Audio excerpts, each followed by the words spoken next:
निर्जला एकादशी है। जो व्यक्ति साल भर एकादशी नहीं कर पाता, यदि वो ज्येष्ठ शुक्ला, जो कि ज्येष्ठ शुक्ला एकादशी जो कल है, अगर कल की एकादशी कर ले तो उसको पूरे वर्ष की एकादशियों का फल प्राप्त हो जाता है। एकादशी का फल क्या है? भगवत प्राप्ति, भगवत प्रसन्नता। ठाकुर जी प्रसन्न होते हैं। एकादशी क्यों की जाती है? पहली बात, हमारे यूनिवर्स में भी ठाकुर जी ने सबको एक एक दिन की छुट्टी दे रखी है। सब लोग अवकाश पे जाते हैं। तब अन्न ने कहा मेरा अवकाश कब?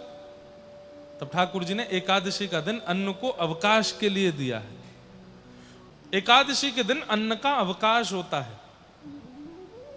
उस दिन अन्न नहीं पाना चाहिए। आप कहें अगर खा लें तो क्या होगा? अब दूसरी बात सुनो, पाप ने भगवान से प्रार्थना की कि नाथ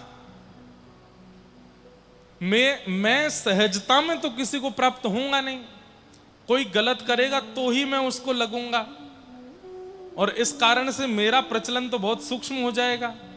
जबकि कलिकाल में बहुत प्रचंड है पाप, लेकिन फिर भी ठाकुर जी से प्रार्थना की तो ठाकुर जी थोड़े दयावान तो हो गए। बोले कोई बात नहीं, पाप तुमको भी हम एक सहजता दे देते हैं। बोले क्या? एकादशी के दिन जो अन्न सेवन करेगा उसको तुम सहज लग जाया करोगे, इसलिए एकादशी के दिन अन्न नहीं खाते। अन्न में पाप का निवास होता है उस दिन, इसलिए अतिवृद्ध, रोगी, गर्भवती माताएं और छोटे बालक, इनको अधिकार है, ये पा सकते हैं। बाकी आप स्वस्थ हैं, बिल्कुल ठीक हैं, उचित स्वरूप स्वभाव में हैं, तो उस दिन आपको केवल फल आहार करना चाहिए। फलाहार की भी एक अलग डेफिनेशन हो गई है हमारे समाज में। कूटू की कचौड़ी, कूटू की पकौड़ी, रागी के डोसा बन रहे हैं महाराज। एक जगह तो कूटू का पिज्जा बन रहा था। लोग उस दिन भी फलाहार के रूप में, हमारे वृंदावन में तो नहीं, पता नहीं कहां मैंने देखी थी, एक शॉप का ही नाम था फलाहारी, और एकादशी के दिन उसमें भी भरमार पड़ी। बोले जो आइटम खाना हो खाओ, पानी पूरी भी है फलाहारी। इसका मतलब कोई एकादशी का क्या मतलब हुआ? फिर आपने केवल अन्न छोड़ना ही एक उचितता समझ ली। खा तो सब रहे हो, बल्कि और दिन तो आपकी कैलोरीज इतनी नहीं बढ़ती होंगी। एकादशी के दिन जो खाते हैं, अगर रोज एकादशी वाला भोजन हो जाए तो एक महीना में व्यक्ति का 15 किलो वजन बढ़ जाएगा। ऐसी ऐसी सामग्री एकादशी पे खाते हैं। फल आहार मतलब केवल फल खाइए, थोड़ा पेट को भी रेस्ट मिलता है, आपका लिवर, ये भी एक साइंस के थ्रू, हमारे शरीर की भावना के थ्रू भी एक अच्छी बात है कि एक दिन आप कुछ खाते नहीं, केवल पानी और फल ही लेते हैं, शरीर को भी अच्छा लगता है। और आध्यात्मिक रूप से वैष्णवों की करवा चौथ है एकादशी। जैसे पत्नी अपने पति के लिए व्रत करती है, ऐसे समस्त वैष्णव जन ठाकुर जी के लिए व्रत करते हैं, ठाकुर जी की प्रसन्नता के लिए व्रत करते हैं।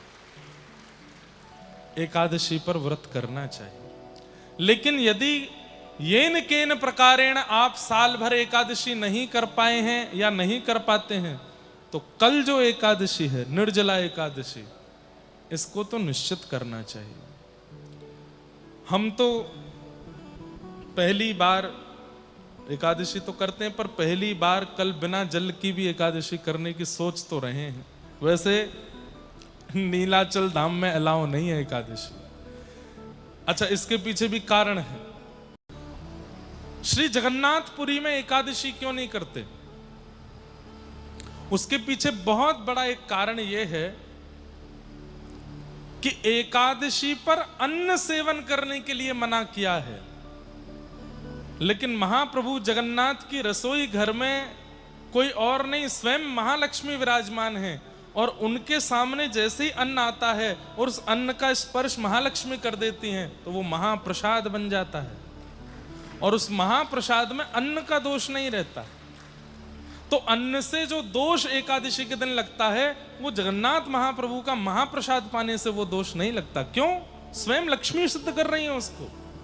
लक्ष्मी के हाथ से बना हुआ है, महाप्रभु जगन्नाथ जी का भोग लगा है, वहां जितने देवता हैं सबने भोग लगाया है, उसके बाद साक्षात बिमला देवी उसको भोग लगाती हैं, वो फिर अन्न कैसे रह सकता है? वो तो महाप्रसाद हो गया है। इसलिए जगन्नाथपुरी में एकादशी के दिन होटल पे नहीं खा सकते, आप बाहर नहीं खा सकते तो पाप लगेगा, मंदिर का महाप्रसाद पा सकते हैं।